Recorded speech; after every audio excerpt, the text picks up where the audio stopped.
Assalamualaikum warahmatullahi wabarakatuh. Hai semuanya, kali ini kita akan membuat tekstur bunga seperti ini tanpa menggunakan boulder. Bagaimana caranya? Langsung saja kita siapkan apa yang dibutuhkan, yaitu petal bunga yang sudah dipotong,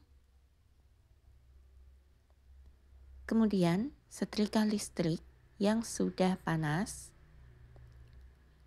lalu kita lipat petal bunga seperti ini.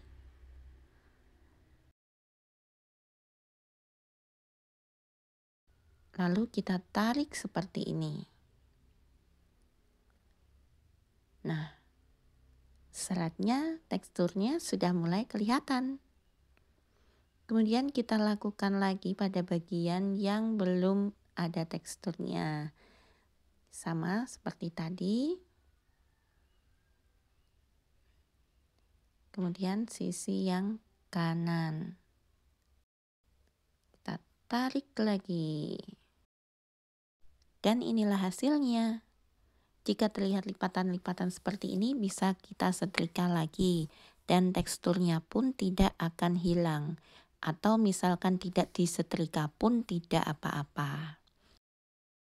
Oke teman-teman, itulah cara membuat tekstur tanpa menggunakan boulder. Semoga bermanfaat untuk kita semuanya. Wassalamualaikum warahmatullahi wabarakatuh. Dah.